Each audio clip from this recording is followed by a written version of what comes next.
Hello, everyone, and welcome to the Malthouse Games podcast. My name is Delton. I'll be your host today, and with me, as usual, is my lovely wife and yellow player, Haley. Howdy, howdy, howdy. This is the Malthouse Games podcast, episode number 147. We're a podcast all about board games, card games, tabletop games, role-playing games, things of that sort, and usually beer, but today, coffee.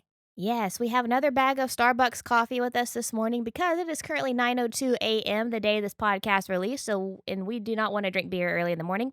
Yes, it has been quite a busy week this week. And so we tried to find times to record, but there were a couple of them that I declined to because it was my birthday week this week. So I didn't feel like recording on my birthday, and we just ended up not having the time until this morning, which means it's the day the episode comes out. So, Delty Poo, what did we do for your birthday? We went to, there's an old mall in Oklahoma City that is no longer a functioning mall called Crossroads Mall. And every first and third weekend of every month, they have an antiques show, basically kind of thing at the north entrance. You get to go inside, you pay $2 a person to get in, and then they have what used to be 4 old stores are just decked out with vendors and all kinds of antiques and stuff. And so we went and hung out there for a couple hours and bebopped around and got some cool stuff. And then we went to have Beatbox, which we never get to have. One of our absolute favorite things. They have the best vegan chicken sandwich ever. So we got to eat there. Where did we go from there? I guess we went to the comic shop. I caught up on some stuff I was missing. You went to another comic shop, caught up on more stuff you were missing. No, the other comic shop wasn't catching up. It was just getting fun stuff. Ah. Yeah, I think so. Then we went to Herd on Herd. We went to Herd on Herd, which is downtown Edmond here in town. And it's basically they closed down most of Main Street, or the Main Street, Broadway. And there's a bunch of food trucks and there's live music and all the stores stay open late. And it's just kind of like a neat little, artsy thing that they do. And it was a good time. We hung out with Mike from the comic shop and his wife and some of her family and got to say hi to Matt from Frenzy Brewing and got to talk to him for a second and picked up some Frenzy beers. That we will be reviewing on the next podcast, theoretically speaking. I think so. But it was good. It was a good time. We got to have a lot of fun, do some different fun stuff for my birthday. And then this week, I had my very last Saturday training. So, as I know I've talked about before, June is our busiest month for folks getting their continuing education as mental health therapists because everybody's licenses are due on June 30th. And so everyone has to get all of their continuing education credits in. And so yesterday was my last Saturday to work at an in-person conference until next year. So I am celebrating today my freedom. I am celebrating today having jack to do on Saturdays. And so I'm feeling pretty good today. You should be. Plus, it's also a pretty free Sunday for you because after we record and everything and have our breakfast, at some point today, I go to Brian's house for a pay-per-view tonight, and you've got just a free evening to chill and relax. Yes, I am going to plan world domination, probably watch Fear and Loathing in Las Vegas, have a beer, and take a nap. That sounds good to me, I think. So this week I had a couple of days where I was supposed to film, but our filming got postponed, and so I actually had 2 days off from work. And so one of those days, Delt and I sat down and watched a movie called The Battle of the Algiers. We did. We watched Battle of Algiers from 1966 in preparation for the game of this episode and really enjoyed the movie. It was different than I expected it to be, but I enjoyed it. It was I was surprised it was in black and white for being 1966, even though it's cheaper to film with black and white cameras at the time than it was for color cameras, so I understand that. But it was a very interesting movie that showed a lot of it was reenactments basically of actual historical things, and they took the real story of Battle of Algiers and the real people's stories and what happened and got to show it on screen for you. And it was fascinating to watch that and then do a little reading, and by that I mean listen to Haley reading about the actual Battle of Algiers. So, I'll talk more about what I learned in my terrorism class as we talk about the game. Oh, here's the door. It's straight ahead. It's a game. So the game for this episode, after talking about watching Battle of Algiers, is Colonial Twilight, the French-Algerian War, 1954 to 1962. Colonial Twilight is designed by Brian Train. Art direction is by Roger McGowan, and it is published from GMT Games. Colonial Twilight is a war game that is part of the Coin game series through GMT. Now, the Coin series I have been mostly unfamiliar with until now getting to play Colonial Twilight. This is my first Coin game that I've got to play. Coin is a term that basically means counterinsurgency. So all of the games within the Coin system are going to function in a similar basis, from my understanding, with this one, Colonial Twilight, being the one that's the most different because it's only 2 players. But the Coin system is all built on modern counterinsurgency warfare. I guess not modern, but counterinsurgency warfare built into the game. That's how it functions. There's multiple factions. A lot of times the factions have a bit of asymmetry within them in the game, but one of them or 2 of them, depending on what game you're playing, are going to have essentially guerrilla units, or what's it called when back in the day when the Russians would have people, sleeper cells. You'll have stuff like that where there's a group of people underground. You may know they're there, but you can't do anything about it until they decide to act or you reveal them, stuff like that. It's very interesting as a style in the game. It makes you think, it makes you play stuff a little differently, but the Coin series is a series full of games focused on counterinsurgency and also representing historical wars or battles with a little more connection between the actual history and the mechanics, I would say, because a lot of actual wars in history, especially ones, represented Colonial Twilight. Another game that they have is Fire in the Lake about Vietnam. There is a lot of counterinsurgency. There is a lot of hidden groups and guerrilla warfare, and that's very much represented in these games. And they do it in a way that feels accurate. They do it in a very interesting way that engages you and also makes you think about it. Like I said, the Colonial Twilight is the 2-player version. They have Fire in the Lake. Cuba Libre is the one about the Cuban Revolution.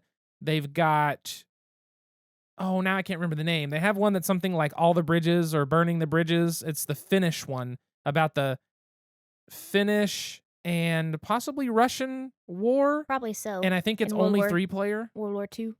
I think so, yes. And that one's really interesting. So they have a whole bunch. I think this game is the 7th in the Coin series, and I think it's the most recent, but it originally came out in 2017, so it might not be anymore. However, if that sounds interesting at all, I would recommend looking into the Coin series. They recommend playing them at the full 4-player count for majority of the cases. Fire in the Lake does have an expansion that has a specific 2-player scenario, which I'm very interested in because me and Haley both find that the Vietnam War just has a lot of very interesting stuff that you don't learn about in your history books, or at least when you're a child and you learn about it and you never touch on it again. Whenever you attend a school in the Oklahoma public education system, then you really don't learn a lot about the Vietnam War aside from we won, which is not really true. The age at which I found out we did not win the Vietnam War was far too old. So that's just one of those truths of life. How old were you when you learned that the Gulf of Tonkin incident was fabricated? I don't know what that is, if that says anything. Okay. Well, that was the event that the United States government said was basically the catalyst for us joining the war, when really we were in Vietnam for years before that, trying to keep the communists from taking over. Basically what the U.S. government said was that the Vietnamese army attacked one of our ships in the Gulf of Tonkin. But what really happened was the United States had been surveilling illegally in international waters for a long time and had attacked first. And the Vietnamese army fought back, but they didn't actually sink anything or anything like that. But the United States was like, ha, they provoked us, therefore we can get in the war. And like, girl, you've been surveilling these waters for a long time.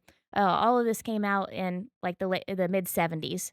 Too, but that's not something that was really talked about, because I remember learning about the Gulf of Tonkin incident in school, and it was, oh yeah, they provoked us and attacked us in the Gulf of Tonkin and like sank one of our ships, and like, no, that's not what happened at all. But what really, so Delton has been talking about getting into coin games for a while, and whenever he talked about this one, the Colonial Twilight, it's about the French-Algerian War, and what really drew me to it is that, I mentioned earlier, I was going to talk more about my terrorism class. So whenever I was in undergrad, I got a minor in emergency management, and part of that was taking some classes on not only disaster mitigation when it comes to natural disasters, but also terrorism and terrorist attacks and what is terrorism, so on and so forth. And for that class, we talked about, the definition of terrorism. It was the first time I really had a class that gave me alternative definitions to terrorism because, coming out of post 9/11, being like 10 years old whenever 9/11 happened and growing up in post 9/11 war, you're like, "Oh, terrorists are bad and terrorists are those who attack against the government." But it was really the first time that my little 19-year-old brain was challenged in that, who defines terrorism? And so we watched this movie called The Battle of Algiers, which is one that we watched this week. We watched that in my terrorism class back in the day, and we had to look at, who is the real terrorist in this situation? Is it the Algerians who are fighting for independence from French colonialism? Or is it the French who are, using bombing, using destruction, using Torture. intimidation, using torture in order to keep that stranglehold? And so I really feel like this game does a great job of depicting the different tactics that each side used. But Delty, do you want to talk a little bit more about what the game actually looks like? I will, yes. So, one of my favorite things, I'm not going to try to detail every rule in this game because if you've never played a GMT game, their rule books are laid out in a fashion where you can always find the rule you're looking for. However, learning the game is a bit of a struggle because, and I've talked about this before, number 1, Introduction, 1.1, General Course of Play, 1.2, Components, 1.3, The Map, 1.3.1, Map Spaces, 1.3.2, Wilayas and Sectors, 1.3.3, and it's like that the entire time. That is the rule book. So if you've never learned a GMT game from one of these rule books, it's really nice because you don't miss hardly anything. There's still a few rules you might have to scope around for to clarify, but it's the best way to lay out a very complex game in a more concise manner than being, wordy and trying to make it what's the term? You don't want, instead of making your rulebook like a regular where it's teaching you the game and talking to you about things, this is strictly stating the facts. This is how the action works. There's no, anything else. I don't know. It's very organized and very almost like bullet pointed. It's very clinical in the way that it teaches. So I'm not going to go over every detail of everything, but I want to make sure I touch on a lot of stuff. Before I dive into more about how it represents that, there are 3 scenarios in this game. The short game, which took us 3 hours because partially because it was late in the evening, which means my medication is less effective. We're both tired, and also there's a lot to think about in the game. I could definitely so I told Delton, like, if he's on his medication or not, like, I married him without medication, that's okay. Like, he doesn't have to be on ADHD medicine. If it helps him, that's awesome. But you could definitely tell whenever it was wearing off about 9 o'clock at night because he'd be drumming on the table, looking at the board. What am I going to play? Go and turn his attention to Penny. Start drumming on the table again. Talk about something off topic. I say, Delton, you got to play your game. Oh, yeah. It happens, It happens. It happens. There's also the middle length game and then the full game. The full game includes all the cards, all the special things, all the events that can happen, where the short game and middle game are slightly modified. So if you want the full experience, which we have not played yet, it's the full game, but you really have to have the time to sit down and do it. And I really wouldn't recommend it for your first play, just based on how the game functions and how complex it is. But that being said, when Haley referenced watching this movie in her terrorism class, and how, who defines what a terrorist is, I think my favorite way that this game depicts it, and I think it's so good the more I've thought about this game. So, in a space on the board, there is essentially the number of the population, which, from my understanding, a single number on population estimates was like around 100,000 people, something like that. Population can be like 0 through 3. There can be population, there can be bases, yours or your opponent's, so you can have up to 2 bases on a space. You can have government control or FLN control. Now, FLN is the oppositional force against the French. It stands for the Front de Libération Nationale, which is essentially it's a liberation unit. And so that's actually the political party that's still in power today. Is it really? So they were, so spoiler alert, FLN won, French withdrew, so on and so forth. But the FLN actually was the sole political party that could remain in power until the 80s. And then they allowed for a multi-party system. But they were reelected, I think, in like the mid-90s or 2000s, and they've been in power ever since. That's kind of crazy. But yeah, so that's the faction that you play. If you play the Algerian people, you're the FLN. The other people play the French. So the spaces can have government control, FLN control, or neutral. That's just who has the most pieces there. And then there is also a support. They can either oppose the French control, they can be neutral, or they can support French, colonialism, French's control of Algeria. And something you can do is different actions in the game have the capability of putting a terror marker in a space on the board in one of those regions, whether it be in the city of Algiers, whether it be in any of the neighboring sectors of the city and things like that. You can put down these terror markers. Generally, when you put down a terror marker, it's because you've done something terrible and terrifying to the people there. But here's what I love, and this is I truly think this is a fantastic way that this is represented in the game, because it's not represented that you are doing something that's like terrorism. It's that the people in that space are perceiving your action as terrorism, which means I could, being that I played the FLN side, I could have came in to one of the sectors or whatever, and I could have added terror. There's an action on my side called terror, and it literally, you go into a section where you have an underground gorilla, you activate them, and then you place a terror marker, and then you set the space to neutral. If they were for the French government, they're now neutral. If they were opposing the French government, they're now neutral. Well, the funny part is I could do that anywhere on the board. Where am I focusing that? Only where you have control and they're supporting you. Then I am, having my people do terror there to drop the support of the French government. You had actions, and I can't remember what it was. I think it was where you basically do a sweep and reveal the gorillas, the underground gorillas, and then you come in and annihilate, basically. It's you come in, expose them, and try to eliminate them. That provided terror, but you never did that where they supported you, because that terror would drop to neutral, I believe. And so we're both doing bad actions to change the support of the people, which side that they're for, but it's actually only terror in the space you're doing it, and we're picking spaces of opposing sides, therefore they perceive it that way. Does that make sense? It does, and I think the movie does a good job of depicting this too. And Yes. so this movie is praised for being very representative of what happened. And so it was actually banned in France for about 5 years after it was released.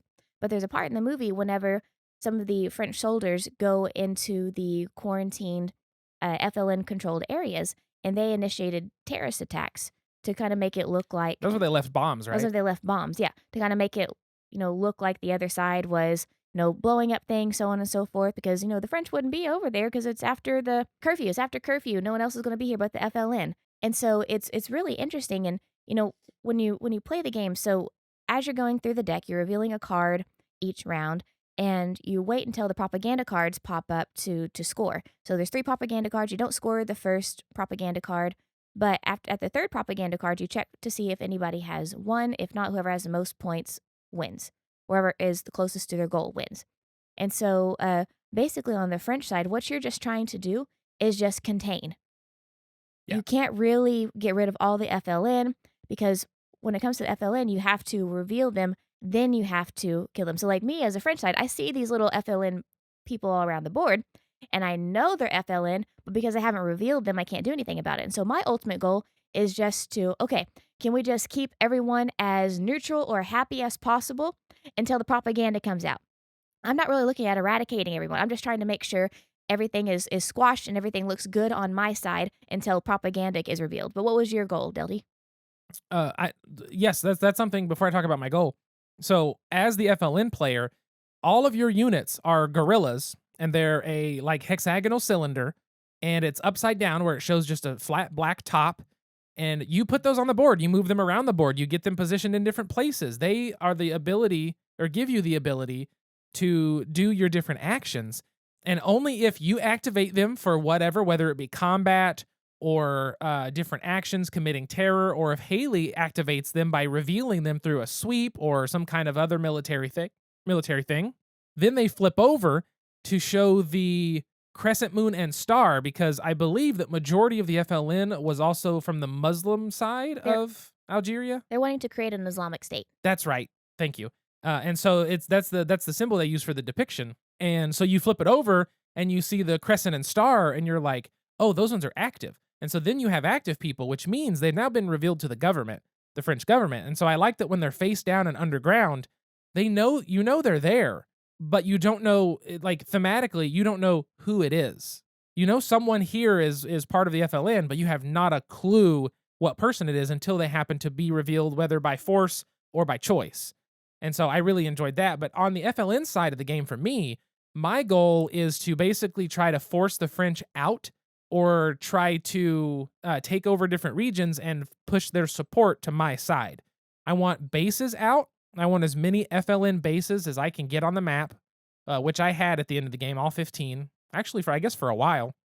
And then I want to come in and the cities and the main regions of the board where there is 2 or 3 population, I want to get in there, kick your support out, and make them oppose you as the French government.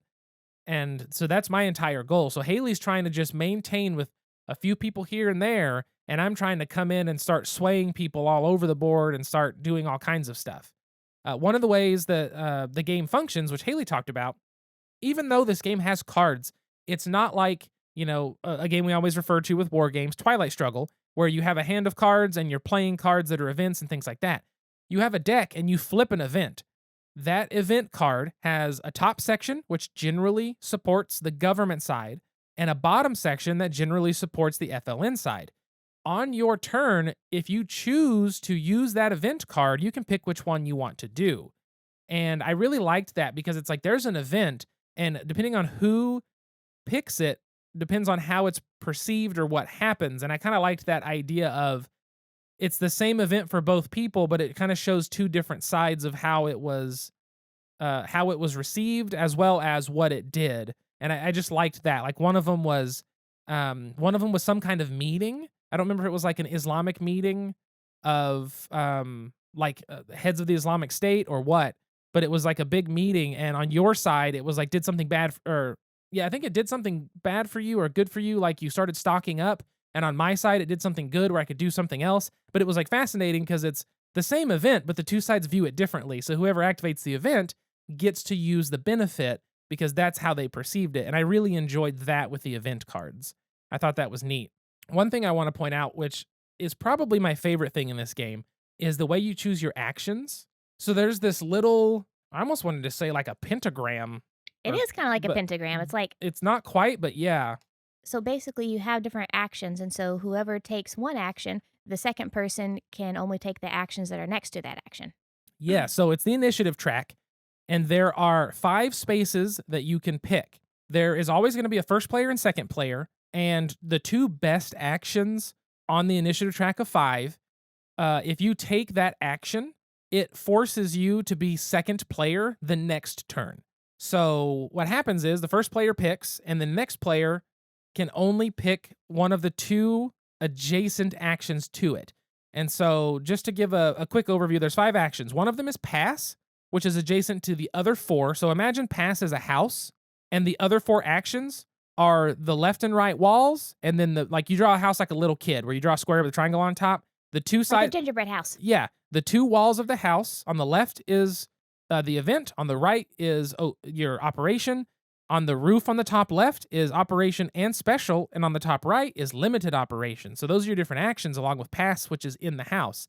So if Haley picks the best one, which is execute operation and special activity, the top left roof of that house, I can only choose a limited operation, which means I'm very limited. I can do something in a single zone, basically. I can choose an event, which is the event card, or I can choose to pass, but I can't choose the other good action. But Haley picking that one, the best action, also means she's going to go second the next round, which means I'll get first pick. So for her, it's like, well, I get really good turn this turn, but then I'm going to be at the whim of where Delton wants to place. And so I really liked the initiative track because, yes, there were times where turn order didn't change, but for majority of the game, it was just back and forth and back and forth. It would be Haley goes first, I go second, I go first, she goes second, she goes first, I go second, and it just flip-flopped constantly. And there was rare times that it didn't, and I actually really enjoyed that because it made it feel where one player wasn't just getting the best action over and over again, and it felt even throughout the whole game. And some games just don't have that. And I really, really liked that. I liked that it was this simple little track where you pick a thing, your opponent plays next to it, and that's it. And then you reset them, and boom, and you've got these events. I don't know. It was surprisingly, aside from the rules being complex, and yes, every action does take a second because it's like you can target a non-support city or any sector that doesn't have support and does have an underground guerrilla to then do this action, which is going to cost this, and here's how you do it. So everything has a prerequisite, essentially. It all has a cost, and then it all has what actually happens when you do that action. So it's pretty like advanced in that, but once you get into it, it all makes sense. Like, yes, there are these little prerequisites that can be kind of clunky to figure out at times, but the actions themselves are putting people on the board, moving people around, doing an attack, doing some other stuff, putting some people here, changing this support. Like, it's all simple actions, but the way you have to think about it and the way the game with the prerequisites makes you say, oh, I see, I'm wanting to do this, but I may have to make sure that the people of that sector don't support the French government. Otherwise, there's no way my people could come in and be able to accomplish what they're wanting. And thematically, it all just works. And so I've just really enjoyed it. It's a complex game, but it makes me immediately want to play more coin games and also play this again for sure. Absolutely, and GMT does a really good job because, like Delton said, it's a complex game. But once you play a couple of rounds and get the hang of how everything's tied together when it comes to what resources you need, what the logic is to where you can play, it actually is really easy to understand. Now, that doesn't mean it's easy to play. I lost terribly. I had 5, Delton had 30. Yeah, you lost really badly. I lost really bad because there's one point in the game where Delton had this card out and I kept trying to, you know, establish a coup, trying to take this card out, trying to make this card no longer present, and it was not working. My rolls were not working well at all. But basically, it made it really easy for him to go in and go to my cities and turn support and turn support and turn support. And there's just one point in the game where it's like, okay, all of these cities are against me. There is no way that I can get everybody back on my side before propaganda comes out, because that was a really a really major part of the French-Algerian War, is that not only were the Algerian folks turning against the French government, but Paris started to turn against the French government. And if we look at this time in history, this is about the time of the Vietnam War as well. So the French withdrew from Vietnam in the 1950s. They're no longer a protectorate of Vietnam or colonizing them. And so this is also the time, whenever the United States is getting into Vietnam. But this is really the time whenever you're having a lot of live news broadcasts. And so back in World War II and like Korea, you'd have news broadcasts, but it was like, oh, here's what happened. I filmed this. It's sent to my agency. We cut it. We present it how we want to. Like, the government really had a lot more say in what was shown, what wasn't shown, and really everybody was kind of rally around the flag. We have to get through World War II, da, da, da, da, da, da, da. But Vietnam kind of changed that because of technology as well, because you had the live news broadcasts. You also had, were able to show things on the ground as they were happening. People had a lot more resistance and felt more comfortable resisting things. And so in Paris and like the metropolitan areas of France, they started to see what was happening in Algeria and in real time. And so they started to also see the bad part of colonialism for the first time. And so they started to turn against it as well. Yeah, and this game does a good job illustrating that and keeping track and making you, focus on that. And they've done such a good job with all of those aspects. And there's multiple things we didn't touch on, which is that French track, the border track. There's the cards that you start the game with, those special event cards. You can play them whenever you want, but different ones cancel other ones out. So you have to debate, how long do I want them to have this card? Which we also had some like misunderstandings of the rules in terms of those. We've got that figured out now. But there's other little details that we obviously haven't gone over, but the game's it's got a lot, and it's got it well represented for the actual history. And I think it just does a good job. Seconded. So hopefully at BGGCon, because I always go to the bazaar and try to find a few things, I'm really wanting to pick up Fire in the Lake, because that's the one that grabbed my attention at first for the coin games. But I think I'm going to have at least a list of coin games to keep an eye out for. War. What is it good for? Apparently board games. Hey, what can I get you? I'd like a topic. Any special way? Make it a top shelf topic. Coming up. Enjoy. So, before we get into the topic of today's episode, we wanted to review something because we don't have our beer today, so we're not reviewing beer. So, instead, we're going to review Oreos. Which one are we starting off with, Delty? So we have 2 different flavors of Oreos here, courtesy of our friend Lee. Thanks, Lee. And the first one we're going to try is not my favorite of the 2, I know from previous facts, but it is the cotton candy Oreo. I can have one and be satisfied. And I'm about to have one now. I should say both of these are on the golden Oreo cookie. It tastes like cotton candy. It really does taste like cotton candy. It's not necessarily what I want in an Oreo, but I appreciate the novelty. It tastes like cotton candy, but it reminds me of the pre-bagged cotton candy you can buy at the like Walmart. Mm-hmm. It doesn't taste like fresh cotton candy. And the cotton candy flavor is good, and then the golden Oreo cookie is good. I just together is kind of odd. I would not want to dip this in milk. It is pink and blue cream, which is strange. Let's save the other one for after the topic. I need a palate cleanser. Damn it. I was excited for this other one, but fine, we'll wait. I'll be more excited when we don't have an aftertaste of cotton candy. Probably true. I'm almost out of coffee too, so that sucks. But anyway, so the topic for today, we wanted to talk about war in games. More specifically, the way that war is represented in games, good and bad. So, for example, in Colonial Twilight that we just talked about, how basically it shows, 2 sides of the war and how each side did things that could be considered terrorism.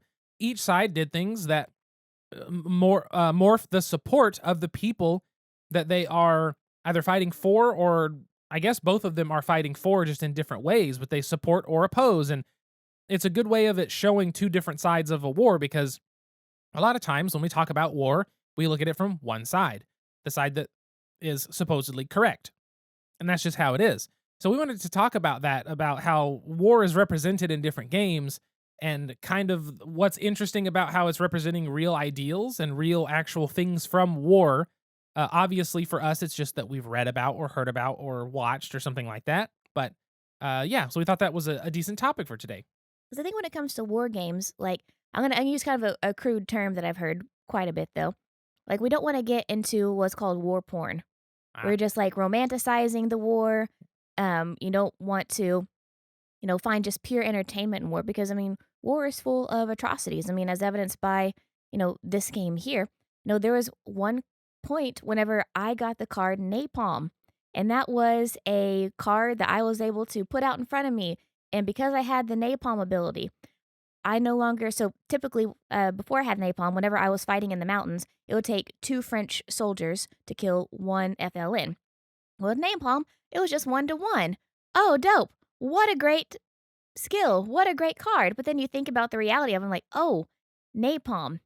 That's really bad. And so whenever you're thinking about war games, like, I want to be careful, because, like, I am someone who likes to read about war and war history. It's one of my favorite things to do. Like, I love to read about the Cold War. I love to read about the Vietnam War, World War II, so on and so forth.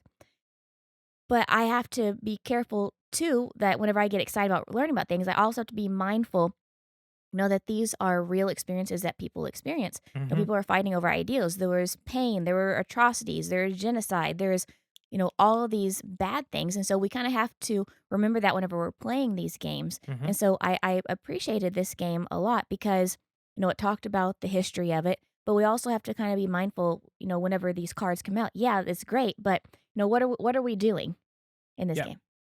And I feel like a lot of I don't want to say the good war games, but the best historical war games, I feel like, show you those things and make you, and again, it's one of those moments I've talked about, I feel like, several times in the past, I don't know how long, that a lot of these games want you to participate, and they want you to think, and they want you to look at the game and look at what you're doing and try to, put a little thought into it. And a game like this really works better when you do put a thought into, oh, napalm. And then you start registering that. You register what you know. You look at the subject matter. You realize this was a real thing. These cards aren't just fake cards. These are actual, they're all based on actual events during this, French-Algerian War. And so when you look at the game like that, and you actually take the time to say, what is this showing me? I feel like that's when you get the most out of games like this. And forgive me, it's been a while since I've played this game, so correct me if I'm wrong, but, Okay. like, with Memoir 44, one of you is playing the, Axis side, one's playing the Ally side, just like in Yep. Axis and Allies. And for me, it just felt a little uncomfortable trying to win as the Nazis. Yeah, because it's that game is very much it's the introductory war game, right? It's built off of, I believe it's Richard Borg's Command and Colors system. And it's, I think, I don't know if it's a more simplified version than his normal Command and Colors, because they have Command and Colors Ancients, Command and Colors Napoleonic Wars, a bunch of stuff like that. But essentially, it's a board of hexes. You have soldiers on both sides. The board's divided into three spaces from Memoir 44, or three sections, a left, a middle, and a right. And you have cards in your hand. And the card could say, in the middle section, you may move one, space of people and attack. And that's what you do. It's a very simple game, but there's no further detail into it, which if you wanted a game that you could, play that style, I mean, there's a reason Memoir 44 is popular, right? It's a good game, it's simple, it's easy to introduce people to, and it's fun, but it doesn't have any of the reality mixed in, which not everybody wants in war games. And that's honestly one of the things we should consider too, is that That's true. some people want to play a game of that style, which you can't find without it being a quote unquote war game. But this removes some of the things that are hard to think about or Mhm. hard to confront, maybe. So that's one thing with Memoir 44. But I also do think that had it gone a little further, for me and you, I think as well, it would be nice to see it sort of like how this is. It's actually representing a lot more of the real things. It's just not the kind of game that focuses on that. Yeah, because I think it was uncomfortable playing the French colonists too. Hmm. Like we assigned the roles randomly, and so I was assigned to play the French side. But I think what separates it from Memoir 44 is that it really has you reflect on the atrocities. Oh, what am I doing? Oh, I'm using napalm. Oh, I'm using terrorism. Oh, look at that. I'm using propaganda. And so it doesn't feel good. I mean, it's part of the strategy, but it does have you pause and reflect on the impact of colonialism and state funded terrorism and things like that. Well, part of it too is the scale of the games is very different. This is the scale of an entire war over a whole region, and Memoir 44 is one battle. Yeah, So there's also not a lot of space within a single battle like Memoir 44 for it to focus on a lot of that. that's fair. So there's also that. I feel like the scope and scale is very, very different between the two. So that's also a consideration. And then I think you have something like Twilight Struggle where, Mhm. you're both sides are, trying to take over, trying to do the space race. And it really doesn't really show you the bad side. I mean, it doesn't. That game, on scope wise, pulls out further than Battle of Algiers for Mhm. sure, because it's like a global scale. It doesn't show you a lot of that. It gives you cards based on historical events, which you can read and look at, but it doesn't really lend itself. Now, given the Cold War wasn't an actual war, but there was a lot of, it was like a political war and stuff like that, right? More Yeah, so. it's more of a political war, Hmm. proxy, like establishing proxy wars all across the globe, so on and so forth. Yeah. But I mean, it doesn't really show, the torture, the experiments, the attempted biological warfare. So I love Twilight Struggle. I've said it multiple times before. It's one of my favorite games. And like Dell said, it goes very in depth into historical events, and there's all of these different tracks you have to pay attention to, which is important for the Cold War because, like you said, it's not just like fighting one on one. Who's going to kill as many troops? Like no, it's space race, it's global domination, it's ideology, so on and so forth. But that one it doesn't show you the bad. Like, what am I doing as Russia to take over? What am I doing as the United States? And so, I feel like even though Twilight Struggle is my favorite game, I feel like Colonial Twilight does a better job of like making you sit in the reality of it. I think so, and I think part of that again comes to scope, where Colonial Twilight zooms in enough that you can see just this one country's struggle in this war between two people. Where with Twilight Struggle, it's a worldwide thing where all you're doing is simply swapping a number for a number. There's a little bit less, it's less zoomed in. But what I think Twilight Struggle does really well with representing real war is the fact that real war is not like Memoir 44, just one battle. Real war is not just, the Battle of Algiers, just these two people's control over this region.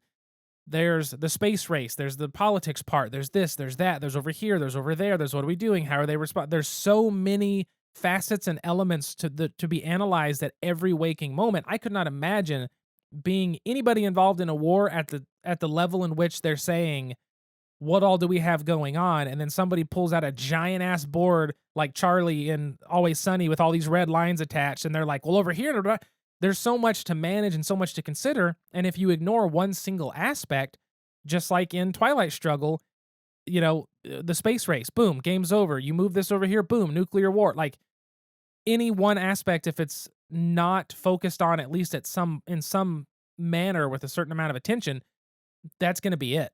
And so I like the way that it represents that. It represents that it's not a single focus. It's not this single battle.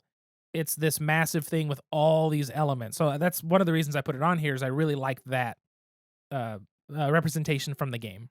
I like that as well. And because, like, for me, I know I've talked about, like, between turns, I like to strategize. And so it helps me to, like, pay attention to all these different things. Mhm. But, with Colonial Twilight, it has a little bit of that. Because, like, for example, Yeah. there is a card that is the UN resolution. So basically what happened was, the United States was a supporter of the French. And there was one meeting at the UN where not necessarily that the United States went against French the French, but they stopped backing the French in this. Yeah. And so it kind of talks about that too. And so it was I forget what the card actually did, but I know it affected the way that the like the Parisian track Mhm. was. So like, the Parisian track was like, how do the people in Paris think about what's happening in Algeria? And it affected that negatively whenever the United States no longer supported the French. Yeah. And so like it also had cards like Morocco. Morocco had a bunch of, like Delton said, Mhm. agents that were hiding out in there. And like there's parts of the board which we didn't really touch on too, of, pulling Morocco onto your side or Yeah, so Morocco and Tunisia are both at the time. Morocco and Tunisia, I believe, were both also under French control. I think Tunisia was Italian. Italian. Yeah. Well, they were both not independent, and there is a card in the game that I think is either not in the short game or has a capability of being one of the random events, but it gives them both their independence, which did happen before Algeria got its independence. So once those become independent states, you can do more stuff with them. But in the beginning, you can just move your units from there. You can pull people in because there was a lot of people kind of doing had the same ideology, had the same goals. But exactly, it did have that though, where you had to focus on that as well. So something else we have on here, we have two more that we put on our little list. Um, I'll briefly touch on Root from Cole Worley, which we've talked about from later games. Very popular. I like the game a lot. I haven't played it in forever. We need to because I have literally everything except for the new Kickstarter stuff. And it is essentially a coin game without being a coin game because it has, these people that are just out and about doing this stuff. And I can't remember if it's the Woodland Alliance or who it is, where you put support tokens and then out of nowhere you pop up and boom, suddenly there's units at that little forest clearing or whatever. That's a coin game, right? That's counterinsurgency. That's where that comes from. It's the same kind of ideals. And so Root very much on a more whimsical fantasy level represents a similar style of gameplay when it comes to, I want to say it's the Woodland Alliance and whatever, is it Marquise the Cat or something like that? But I wanted to point that out that that's a light version. There's one more game that a lot of people say is as close to a coin game as you can get without being a coin game, which is Labyrinth War on Terror 2001 to question mark. I think Yeah. it says. It's kind of a blend of Twilight Struggle and a kind of the coin games, hidden agents that can then flip over and do that.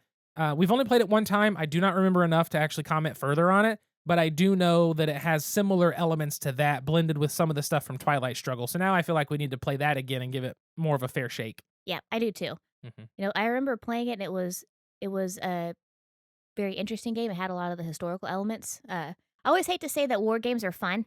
Yeah. Like I enjoy the experience, but also I don't enjoy the war by any means. But it was one that I definitely want to pull out again. Well, I think the way that war games get fun is directly to our last game to talk about here, which is War of the Ring, second edition, more specifically, which is the Lord of the Rings board game that me and Haley bought. And did we talk about it on the podcast? We haven't reviewed it yet. Okay, No. because I want to play it again at some point. I'm so sorry, but I want to play it again. That was a 6-hour experience. It's a hell of a game. But that is a way to experience a war game and be able to have fun because it's a fantasy setting based on a fantasy thing. It's, easier to drink that cup of tea, than something like Colonial Twilight. But something that I love about War of the Ring, which is another thing that in wars that happens, I like that as the free folk, which is, the side of the fellowship and all essentially good units, not Saruman and all that bad stuff. I really like that in the beginning, there's only like one or two peoples that are actually able to be on your side and able to be recruited and used for military. As the game goes and certain conditions are met, more cities go, oh, this is actually a problem. All right, fine. You can use my units. We'll fight in the battle. And I really enjoy that aspect of like everyone sees these things going on, but as one threat becomes greater, then these different cities start realizing that they also have to join in and they can be convinced, things like that. But I like the idea that one person's war affects more than just themselves.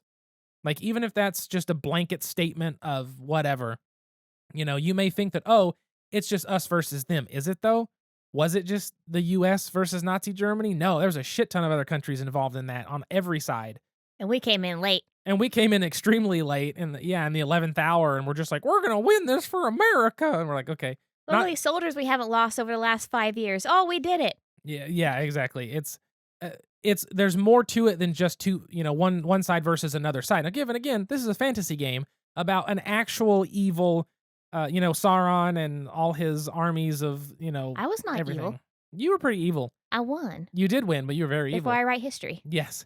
But I really like that aspect of that game representing that war is more than just you. Like, even if you think it's just these one thing, just you versus the enemy, it's going to involve everyone else, whether they like it or not, whether you like it or not.